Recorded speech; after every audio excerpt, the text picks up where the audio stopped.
européennes. En plateau avec nous, Benoît Jauvert, président de Fox. Merci de nous avoir rejoints. Bonjour. Pas de séance sur les marchés américains, donc on manque un petit peu de repères. Cela dit, on a eu des publications macroéconomiques hier aux États-Unis, Andrea le rappelait. On aura demain les non-farm payroll, donc l'emploi aux États-Unis. Donc l'influence américaine n'est jamais très loin, même quand les marchés sont fermés. Alors elle est effectivement jamais très loin, je suis d'accord. Néanmoins, je pense que cet après-midi, ça va être calme. C'est calme et je pense pas qu'en termes de volume, ça va beaucoup bouger. Les non-farm payroll, ça bouge énormément juste après la publication. Ça s'agite un petit peu en volume, un tout petit peu en volatilité, 5 à une demi-heure avant les publications. Mais vraiment cet après-midi, on est vraiment entre deux gros chiffres. Et les États-Unis étant fermés, je pense vraiment que sur les 2 heures, la tendance qui se dégage, qui est en fait pas vraiment une tendance, mais un non-lieu, ça va continuer dans ce sens. Alors effectivement, 0,15% de hausse sur le CAC 40, on ne peut pas vraiment parler de tendance. Non. 5626 points sur le CAC actuellement, il évolue à des plus hauts niveaux depuis le début de l'année. Mais on va rentrer dans la saison des résultats. Donc c'est ça vraiment le prochain grand rendez-vous? Alors il y a 2 targets. Oui, je pense que ça les prochains. Et les banques centrales, bien sûr. Voilà. C'est-à-dire qu'on a un sujet banque centrale, mais je ne doute pas qu'on va y revenir parce que Absolument. même les journaux généralistes et les grands journaux généralistes sont revenus sur les dernières annonces. Donc je ne doute pas qu'on va y revenir. Mais oui, on est drivé par les banques centrales, qu'elles soient françaises, américaines et même plus généralement dans le monde. Mais on arrive là début juillet dans une première. On va avoir quelques résultats, mais néanmoins dans une dizaine de jours, les gros résultats. Ce sera plutôt fin juillet pour les entreprises françaises. À partir du 10-15, attendons une petite dizaine de jours et là il y a des grosses explications. Je regardais juste avant, on va commencer, mais on est sur les résultats semestriels. Ils vont attendre de bien consolider les chiffres pour pas avoir à revenir sur et à faire des révisions fin septembre, mais à partir du 10-12 et alors le lundi qui va suivre, le 15, là les publications vont aller tout va. Là ça va donner une tendance. Voilà. D'accord. On va parler donc des banques centrales, parce que ça c'est vraiment aussi l'actualité du moment. Cette semaine, l'actualité a été marquée par la nomination de Christine Lagarde à la tête de la BCE. Ça a été interprété comme le signal d'une politique monétaire accommodante, puisque c'est pas un partisan de l'orthodoxie monétaire. Suivez mon regard, mais je pense évidemment au patron de la Bundesbank, Jens Weidmann, à la tête de la BCE. Donc j'ai envie de dire, le marché est presque soulagé. Alors, le marché est soulagé. On l'attendait. Je pense que c'est une bonne décision. Pourquoi ? Parce que Madame Lagarde est une personne qui est consensuelle et qui va de loin ne pas partir sur des théories très clivantes. Et elle a aussi un autre avantage, c'est qu'elle a quand même un grand passé professionnel américain. Et que donc c'est une femme d'entreprise et pas une femme politique, même si elle a eu une petite expérience politique. Donc ça veut dire qu'elle va s'en tenir plutôt, elle va pas s'en tenir justement à l'objectif de la BCE qui est a priori uniquement l'inflation, mais elle va aussi regarder l'économie globale, l'entreprise, la politique. Exactement, aussi. Je pense 2 choses. Je pense la première chose, je le redis, c'est que ça va être quelqu'un qui est plutôt très consensuel, donc on va pas aller dans des chocs, ça veut dire qu'on va pas non plus aller dans des chocs boursiers, et qu'en revanche elle aura un regard sur l'entreprise que certainement d'autres personnes n'ont pas. Mais Mario Draghi avait un regard sur l'entreprise aussi, ce qui a de temps en temps dérangé quelques États quand il a fallu faire des choix. Voilà. On va parler des secteurs à suivre en ce moment avec les banques. Alors les banques françaises publieront leurs résultats fin juillet. Je pensais à cette échéance-là quand je vous annonçais la fin du mois.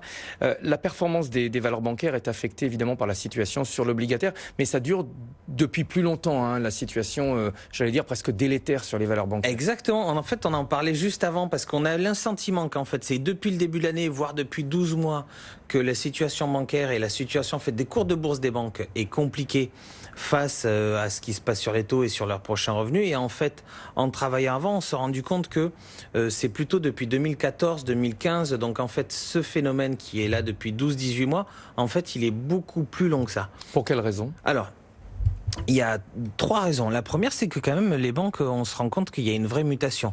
Je vous rappelle quand même qu'il y a 2 ans et demi, la Société Générale, même pas à 2 ans, a annoncé qu'elle allait fermer 20 à 25% de son réseau bancaire en France. C'est-à-dire qu'on se retrouve avec des banques qui sont sur un modèle et qui est en pleine mutation. Et la mutation, c'est Internet. Et ça paraît bête comme ça, mais on se rendait compte, enfin on le savait en fait, que les salariés des banques en général en Europe, il y a 2 raisons. Mais je la fais rapide sur celle-là et j'essaye. Non, il n'y a pas de souci. Il y a une première raison, c'est que En fait, les banques sont en pleine mutation, c'est-à-dire qu'on est passé des personnes qui vont tout le temps guichet, c'était mon cas il y a 15 ans. Moi, aujourd'hui, je fais quasiment tout sur Internet, et si vous demandez à mes nièces, elles ne connaissent pas le visage de leur banquier.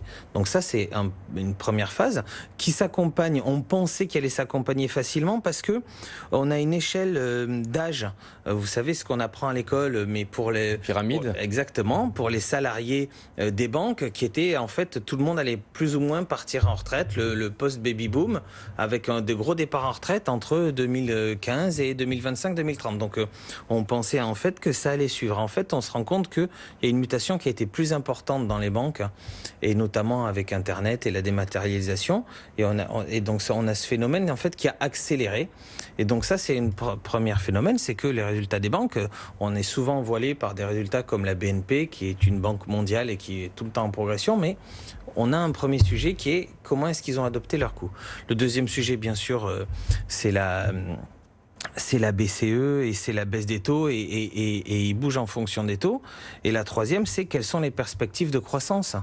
On a quand même le sentiment, enfin on le voit, que les perspectives de croissance, les banques sont plus à subir l'économie qu'à l'anticiper. C'est pas un fait, hein, c'est que ça reste la colonne vertébrale des investissements et de la croissance, mais qu'elles étaient avant plutôt dans une phase proactive et qu'aujourd'hui elles subissent un petit peu plus les choses.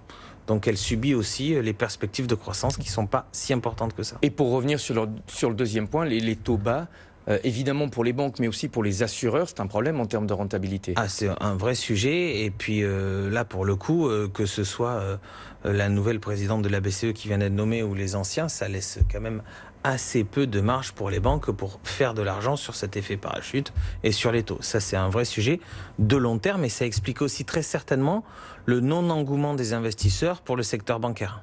Oui, et en début de semaine, l'ancien chef économiste du FMI, Olivier Blanchard, déclarait dans les colonnes des Échos que cette situation de taux bas, elle pourrait peut-être durer pendant une décennie. Donc on imagine effectivement qu'en face, il va devoir y avoir une réorganisation au niveau des banques pour faire face à cette situation. Si, je partage cette durée. On va parler aussi de l'automobile. Là encore, hein, c'est un secteur qui souffre. Pour quelles raisons ? Alors, pour le coup, je suis un passionné à titre personnel d'automobile. J'en ai une belle collection. Oui, mais des voitures chères. Non, pas cher. Non, j'ai une 2 chevaux par exemple, vous voyez. Donc on peut pas, voilà. Donc non, pas cher. En revanche, des voitures que les maires actuels ne veulent plus voir dans nos villes, voilà.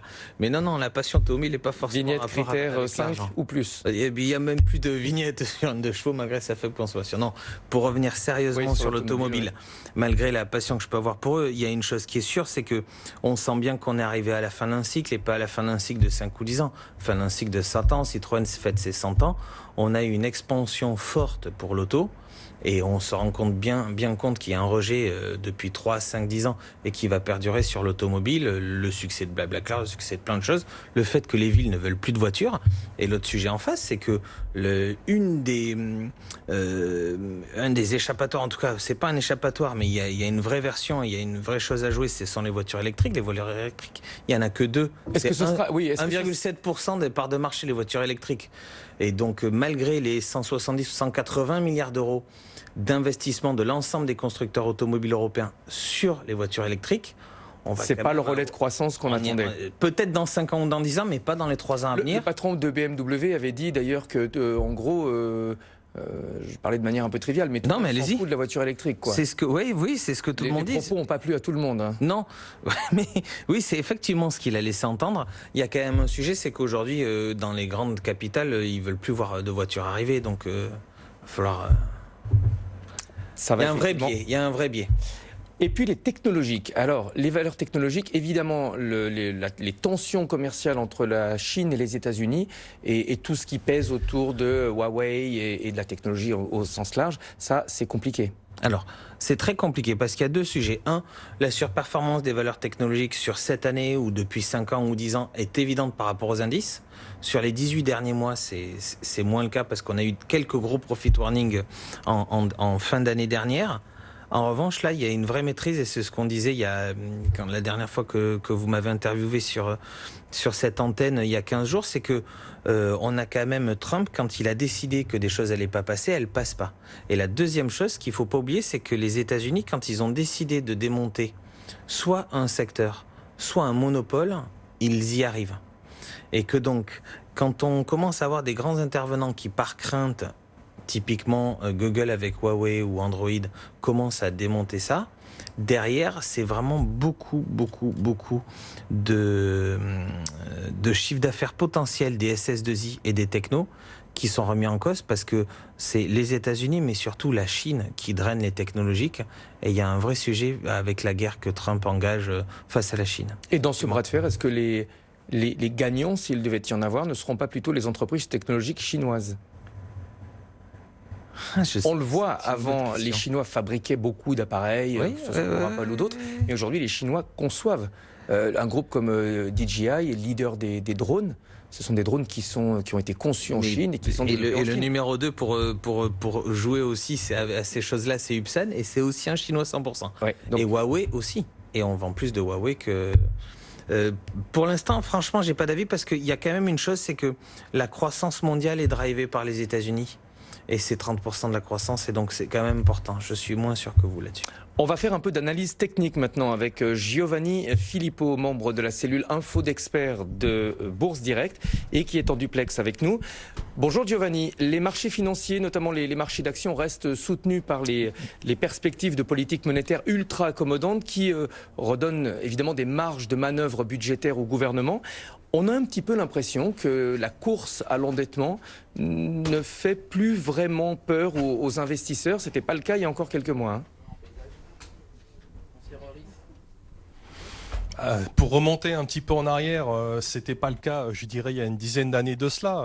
Après le premier crack début du siècle, on était reparti crescendo à la hausse entre 2003 et 2007-2008 avant d'avoir un nouveau crack sur la crise du crédit, subprime et compagnie. On avait fabriqué de la croissance déjà à l'époque à 2 reprises, fin de siècle précédent et début de siècle, à coup d'endettement des ménages et des entreprises. Mais c'est vrai que la grosse différence par rapport à aujourd'hui, et même des États, je dirais, la grosse différence par rapport à aujourd'hui, c'est qu'il n'y avait pas le garant banque centrale aujourd'hui, relativement important en termes d'action, en termes de garantie. Donc c'est vrai que les investisseurs ont ce sentiment de rouler avec une certaine prime garantie tout risque. Et c'est ça qui est un petit peu dangereux, je dirais, dans l'état actuel des choses, puisque l'économie réelle ne profite pas encore pleinement, si vous voulez, de cette manne financière. Alors on peut espérer qu'il y ait une amélioration de ce côté-là, mais pour l'instant on ne peut pas dire que ça soit flagrant, même si quelques indicateurs montrent des améliorations, mais on en a eu encore un ce matin avec les ventes de détail en Europe qui était quand même relativement décevant. Ce qu'on a surtout, effectivement, c'est le mouvement extrêmement fort depuis l'automne dernier des crues inexorables des taux en 2 phases.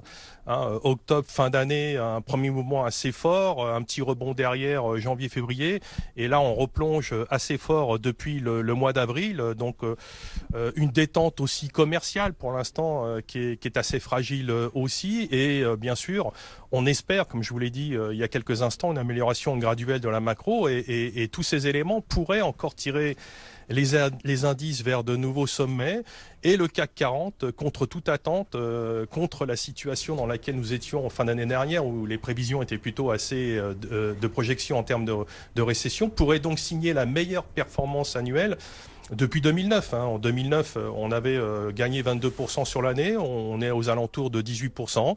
Voilà, donc c'est quelque chose qui reste encore légitimement faisable puisqu'on a des attentes encore assez importantes, 100% du consensus pour une baisse des taux de la Fed au mois de juillet. On attend également une baisse des taux de la BCE en septembre. On aura peut-être quelques éléments perturbateurs, là le 8 juillet notamment avec l'ultimatum sur l'Iran concernant le programme nucléaire. Attention tout de même vers cette date-là. Voilà, mais pour l'instant, on a tout de même des indications qui restent positives sur le fond. Techniquement, il y a quand même quelques petites problématiques, notamment des divergences techniques et structurelles, comme le souligne encore l'AMF dans un article presse, qui perdure et ponctué d'un comportement qui est effectivement très positif, qui fédère de plus en plus d'indécis et de pessimistes contraints de suivre le mouvement. C'est aussi cet effet d'accompagnement qui se crée au fur et à mesure, et pour l'instant, on n'a aucun retracement. On en parlait juste avant avec notre invité en plateau, Benoît Jauvert. L'indice CAC 40 a retrouvé ses plus hauts niveaux depuis le début de l'année. Quels sont les niveaux techniques à surveiller maintenant ?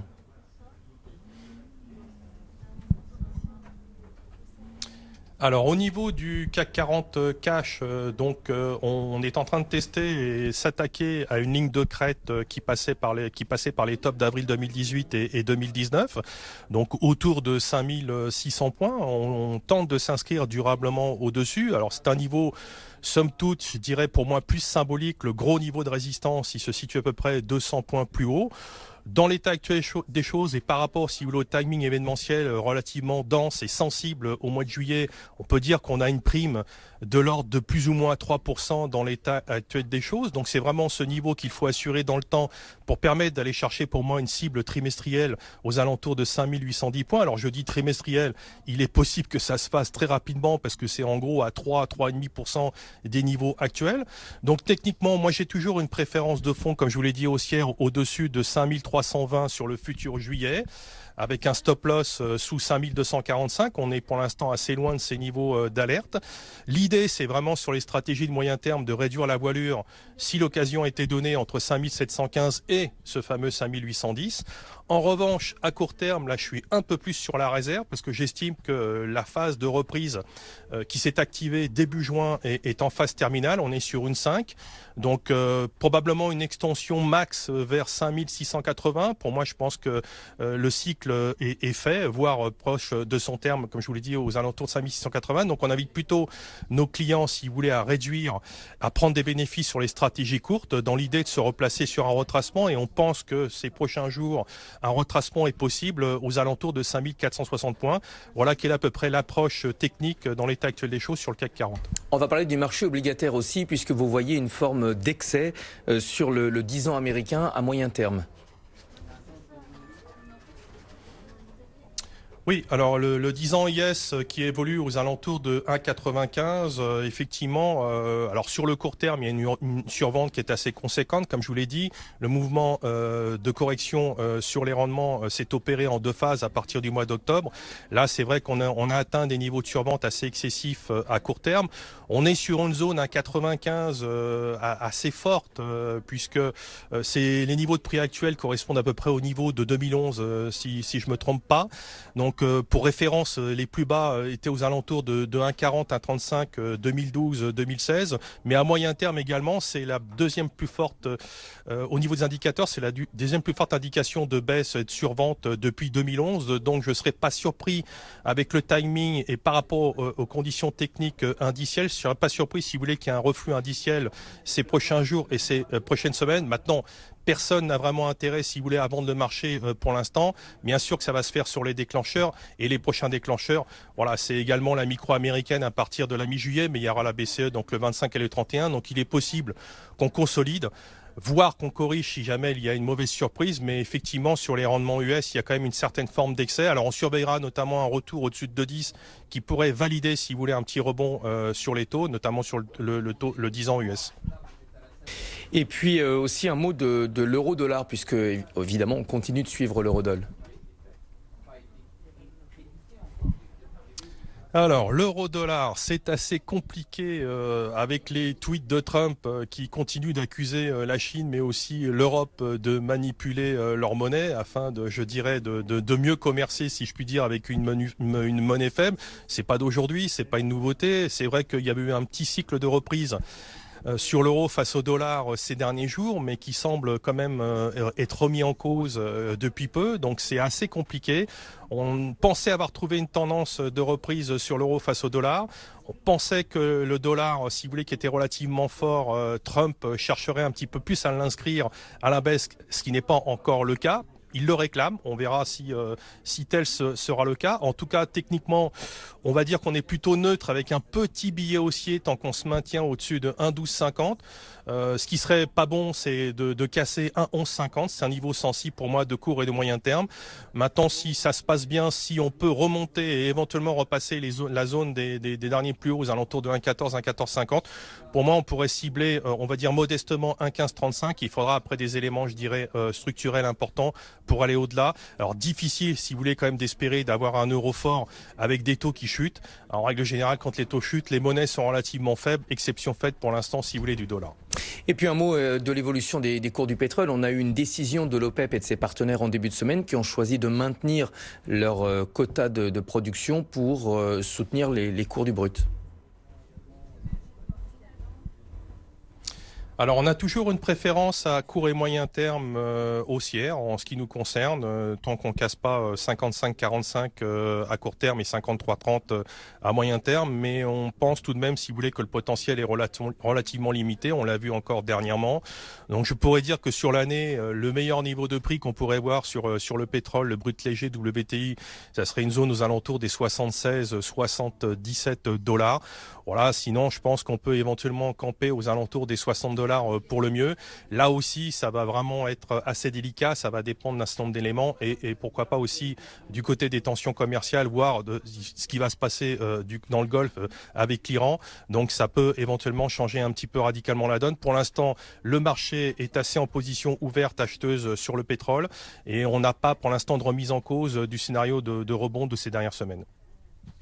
Merci beaucoup Giovanni Filippo, membre de la cellule Info d'experts de Bourse Direct. Merci pour tous ces commentaires en direct. On le rappelle, pas de séance aujourd'hui sur les marchés américains. C'est un jour férié outre-Atlantique, festivité du 4 juillet, jour de fête nationale. Et puis en Europe, du coup, on manque un petit peu de repères et on manque surtout de volume sur l'indice CAC 40. Le CAC, pour l'instant, est en progression à peine de 0,1% à 5623 points.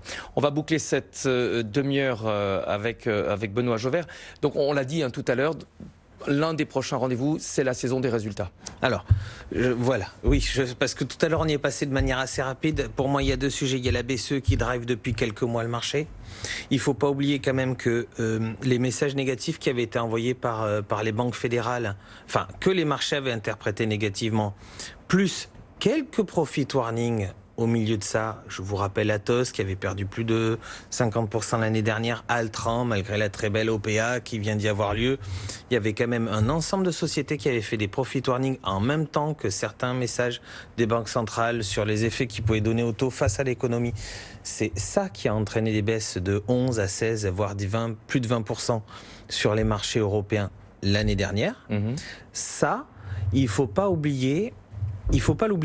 C'est-à-dire que tout le monde a oublié qu'on était à moins 16, moins 15 ou moins 16% il y a 5-6 mois. Donc on est retourné avec les banques centrales qui ont quand même bien rectifié leur discours, ce qui a permis aux économies et surtout aux bourses de revenir. Mais les publications qui vont arriver là, c'est-à-dire entre le 15 et le 30 juillet, on va vraiment voir si le sous-jacent, l'économie, est en place. On a quand même l'impression que globalement, les attentes du marché sont plutôt modérées pour cette vague de résultats d'entreprise. Vous avez entièrement raison, sinon on serait quand même pas sur des niveaux de 5600 sur le CAC et sur des niveaux équivalents sur les indices européens, l'Eurostoxx. Mais on a l'impression que le marché a oublié, je vous dis, des profit warnings dans le secteur automobile, des profit warnings pour Atos, des profit warnings pour nombre de sociétés. On a l'impression que ça s'est un peu effacé. Donc, pour l'instant, tout va bien, mais vraiment, il va falloir être très attentif sur les grosses sociétés. Je ne parle pas des PME ou des valeurs moyennes qui sont, elles, pour le coup, souvent touchées non pas par un marché, mais plus par ce que font leurs dirigeants. Mais il va falloir quand même rester très attentif entre le 15 et le 30 juillet, juste avant de partir en vacances. Merci beaucoup. Je vous en prie, merci à vous. Jobert, président de Fox. Merci d'avoir été en plateau avec nous. On va marquer une pause et on se retrouve juste après pour la suite d'Intégral Bourse.